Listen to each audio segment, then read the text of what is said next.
Nouvelle session d'information sur Speedline TV. Mesdames et messieurs, bonsoir et bienvenue dans ce journal.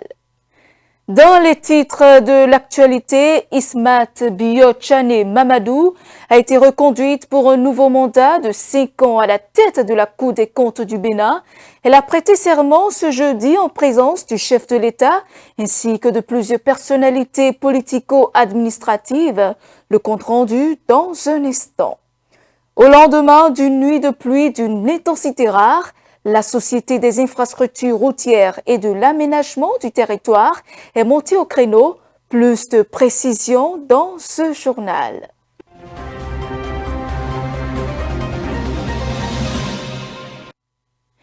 À nouveau, bonsoir. La présidente de la Cour des comptes, Ismat Bio-Tchane Mamadou, a prêté serment ce jeudi au Palais de la Marina pour un second mandat de 5 ans.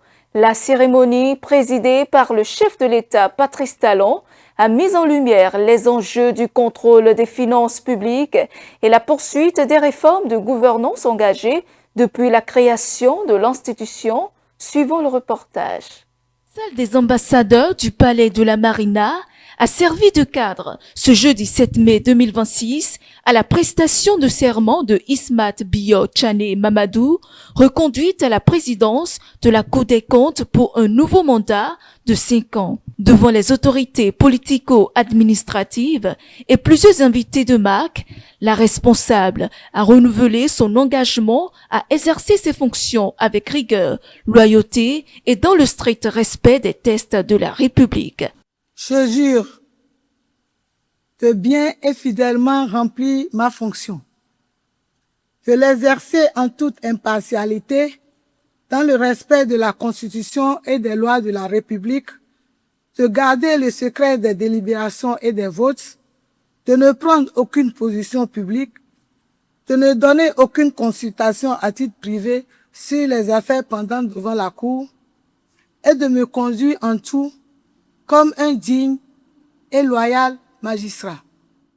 Prenons acte de la prestation de serment. Le chef de l'État, Patrice Talon, a salué la confiance renouvelée envers la présidente. Il a, à cette occasion, exhorté l'institution à poursuivre et intensifier ses actions en faveur d'une gestion plus rigoureuse et transparente des finances publiques. Je voudrais, Madame la Présidente, vous prier à votre tour de prendre acte des attentes de la République à votre égard, puisque nous avons décidé avec enthousiasme, il y a quelques semaines, d'aller ensemble, encore plus loin. Et la Présidente, dans cet engagement collectif, je voudrais vous exhorter à donner davantage de votre énergie, de votre savoir-faire, de votre vigilance pour permettre une gouvernance encore plus rigoureuse de nos deniers publics. Les temps qui arrivent, par notre choix, devront nous permettre de démontrer que le peuple béninois, chaque jour, avance de mieux en mieux. Au revoir. Depuis son installation en 2021, comme juridiction autonome, la Cour des comptes occupe une place centrale dans le dispositif de contrôle des finances publiques du Bénin. Alignée sur les standards de l'UEMOA, elle assure la vérification des comptes publics, le jugement des comptables et l'évaluation de la gestion des entreprises publiques. Je vous l'annonçais tantôt en titre, au lendemain d'une nuit de pluie d'une intensité rare, la Société des infrastructures routières et de l'aménagement du territoire est montée au créneau lors d'une rencontre tenue ce jeudi avec les professionnels des médias à Cotonou. Le directeur général Ranti Akindes a apporté des clarifications techniques sur la gestion de cette crise hydraulique qui a paralysé la capitale économique. Le reportage. Après les fortes pluies qui ont submergé plusieurs artères de la capitale économique Cotonou, La Société des infrastructures routières et de l'aménagement du territoire, SIRAT, sort de sa réserve. Entre retrait rapide des eaux et choix techniques de dimensionnement, la structure apporte des clarifications sur le fonctionnement du réseau d'assainissement urbain. La quantité d'eau que nous recevons dans un mois en saison pluviale, en moyenne, est d'environ 13 cm. Les données de 2023 que j'ai pu retrouver nous montrent une quantité d'eau de 10,5 cm sur mai-juin 2023. Hier, c'était 17,3 cm. C'est beaucoup. Recevoir un mois de pluie en une nuit, c'est compliqué à gérer. Et c'est des situations qui arrivent malheureusement sur plusieurs endroits de la planète. Nous sommes venus retrouver l'eau et les pluies et nous ne décidons pas de la quantité de pluie qui tombe, ni de où est-ce que ça tombe.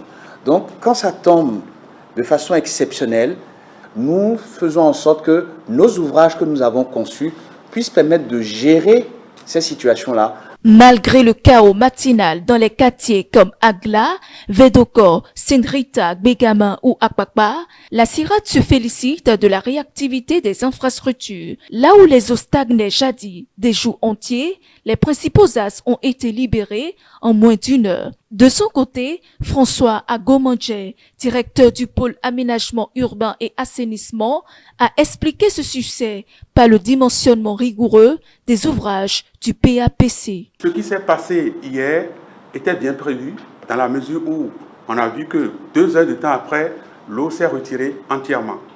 Cela veut dire que les ouvrages qui ont été réalisés fonctionnent. C'est le fonctionnement de nos collecteurs qui aujourd'hui est à l'origine de cette satisfaction que nous avons.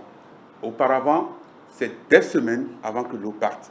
Si jamais on cherche à éviter complètement ces quelques heures de stagnation, on sera obligé de dimensionner des ouvrages d'assainissement hors normes. À travers cette conférence de presse, la SIRAT a réaffirmé son engagement à poursuivre les efforts d'assainissement et de modernisation des infrastructures urbaines afin de mieux faire face aux défis climatiques.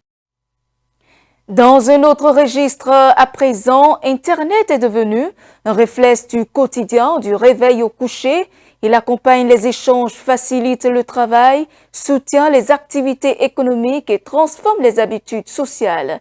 Dans un monde hyper connecté, une simple interruption de réseau suffit parfois à paralyser des services entiers et à désorganiser la vie courante. Face à cette dépendance grandissante au numérique, une question mérite d'être posée. Sommes-nous encore capables de passer une journée entière sans Internet? Suivons. Sans Internet, ça dépend. Bon, ça dépend de ce que vous faites ou de ce que vous faites sur Internet. Si vous êtes quelqu'un qui vit d'Internet, comme les informaticiens et autres, je pense que vous allez faire faillite avant la fin de la journée. Mais si vous êtes quelqu'un qui est dans la pratique, par exemple un menuisier ou un maçon, je pense que lui peut vivre sans Internet. Même s'il peut avoir besoin de faire des recherches pour voir tel patron ou telle chose, je ne pense pas que ça va lui coûter beaucoup plus que quelqu'un qui a son gagne-pain sur Internet. Ce serait vraiment compliqué, puisque aujourd'hui, pratiquement tout se fait sur Internet. Pratiquement tout. Que ce soit les activités, il y a des entreprises qui se créent en ligne, il y a tout qui se fait en ligne aujourd'hui. Et vivre sans Internet, ce serait vraiment compliqué. Même si c'est possible, ce serait vraiment compliqué pour beaucoup de personnes. Franchement, je pense que non. On ne peut pas faire une journée sans l'Internet. Parce qu'aujourd'hui, il y en a qui travaillent avec l'Internet. Il y en a, c'est l'Internet qui leur permet de gagner leur vie. Et même si je prends mon cas, en tant qu'étudiant, on a des forums WhatsApp où on s'échange sur les sujets de cours et on prend aussi des cours par l'Internet. Donc, dire qu'on va passer ne serait-ce qu'une journée sans cet outil-là, je pense que ça serait très difficile. Déjà, Internet a beaucoup révolutionné les choses parce que l'accès à l'information, c'est très capital. Les gens n'arrivent pas à savoir des trucs simples sur comment ils vont, sur des trucs, s'il faut aller à l'hôpital pour tel truc, des trucs simples comme ça. Grâce à Internet, on peut avoir ça. Parce qu'on ne peut pas dire que Internet n'a fait que du mauvais depuis que ça existe. Mais je pense que c'est l'abus, mais L'excès, on dit que l'excès en toute chose nuit. Donc je pense que c'est l'abus de la mauvaise utilisation d'Internet qui est vraiment dangereuse. Internet, tout se résume à l'Internet aujourd'hui. Presque tout. Que ce soit les activités.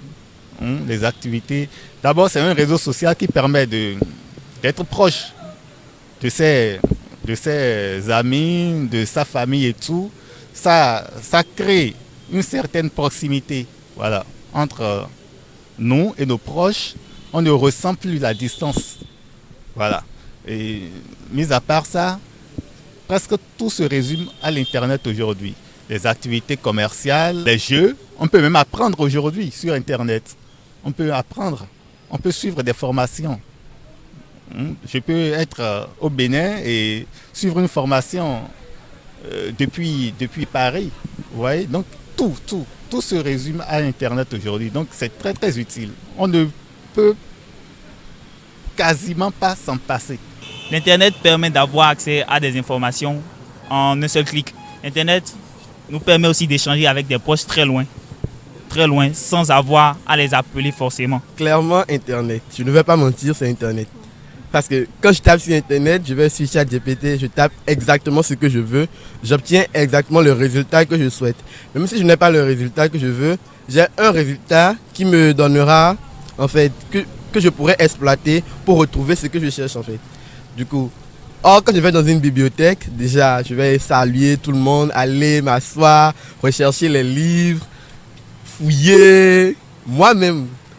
C'est vrai que je vais retrouver peut-être les mêmes informations, mais tout ce temps, la lecture, je ne vais pas dire que la lecture, bon, sur un livre ou sur un téléphone, ça change quelque chose, mais je pense que c'est plus efficace. Internet est plus efficace dans ce cas-là. Pour la recherche d'informations, si tous les livres peuvent être documentisés sur Internet, je pense que ce serait plus fiable. Entre l'Internet et la bibliothèque, je pense qu'il y a match.